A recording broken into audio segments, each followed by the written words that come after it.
मी आज प्रभाग क्रमांक 10 जुना वेडी घरकुल या परिसरातून भारतीय जनता पार्टीकडनं उमेदवारी भरलेली आहे। निश्चितच मला पार्टीवरती विश्वास आहे, ते मला उमेदवारी देतील आणि पुन्हा एकदा गेल्या टर्म मध्ये जशा पद्धतीने काम केलं त्याच पद्धतीने जनतेची सेवा करण्याची संधी मला भारतीय जनता पार्टी देईल असा विश्वास आहे। पॅनल हे पक्ष ठरवेल, पक्षाचा जो काही निर्णय असेल तो आम्हा सर्वांना मान्य आहे।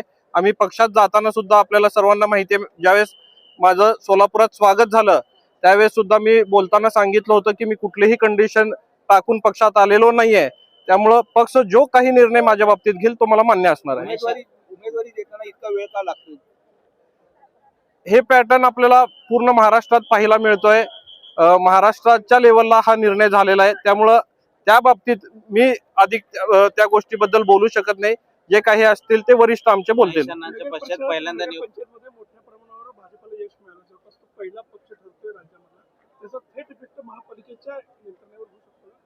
100% होणार आहे। आपल्याला सर्वांना माहिती आहे की महाराष्ट्राचे ऊर्जावान मुख्यमंत्री सन्माननीय देवेंद्रजी फडणवीस साहेब यांच्या नेतृत्वावरती विश्वास ठेवून आज महाराष्ट्रातून अनेक लोक भारतीय जनता पार्टीमध्ये प्रवेश करतायत आणि निश्चितच योग्य तो सन्मान करण्याचं काम मला वाटतं देवेंद्रजी फडणवीस साहेब हे करतायत आणि ज्या पद्धतीने ते महाराष्ट्राला पुढे घेऊन जाण्याचं काम करतायत। आपल्याला सर्वांना माहिती आहे की गेल्या 10 वर्षामध्ये ज्या पद्धतीने महाराष्ट्राची प्रगती झालेली आहे आणि त्याचाच निकाल मला वाटतं या नगरपंचायती नगरपालिकेचा आहे आणि पुन्हा एकदा हा निकालावरनं सिद्ध झालेला आहे की भारतीय जनता पार्टी हाच एक नंबरचा पक्ष महाराष्ट्रात राहिलेला आहे आणि निश्चितच त्याचा परिणाम आता जे महापालिका होत आहेत त्याच्यावरती खूप मोठ्या प्रमाणात होणार आहेत। आज सोलापूरची स्थिती सुद्धा आपण जर पाहिली तर 70 पेक्षा खाली जागा भारतीय जनता पार्टीचे येणार नाहीत, 70च्या पारच आपले जागा होतील एवढा विश्वास मला आहे।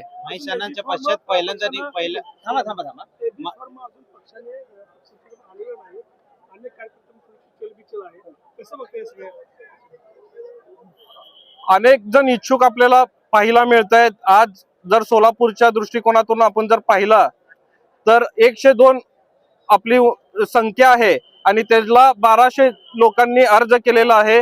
त्यामुळं कुठल्या भागातून कुठला कार्यकर्ता चांगला आहे हा निर्णय पक्ष घेईल आणि मला वाटतंय की पक्ष योग्य तो निर्णय घेऊन सर्वांना उमेदवारी देईल।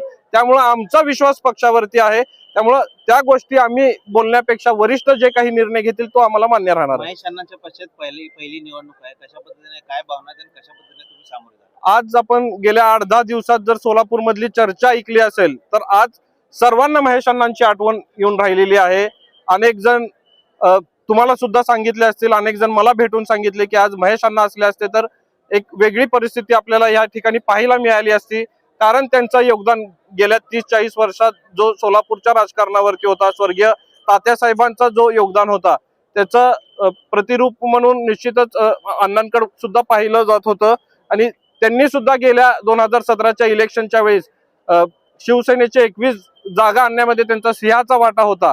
त्यामुळे अनेकांना अपेक्षा त्यांच्याकडून होत्या आणि अचानक ते आपल्यातून निघून गेले, त्यामुळे प्रत्येक दिवशी त्यांची आठवण आल्याशिवाय मला तर येतेच, पण अनेक कार्यकर्त्यांना त्यांची आता तशी आठवण येते। घरकुल मधले 10-11 8च्या 8 येतील भाजपचे। घरकुल मधील 10 आणि 11 हे प्रभाग 8च्या 8 चांगल्या मताधिक्याने भाजपचे निवडून येतील सगळे उमेदवार। यंदाचे नागरिक हे तुम्ही पक्ष स्थलांतर केल्यावर तुमच्या सोबतच राहतील ह्याची काय गॅरंटी?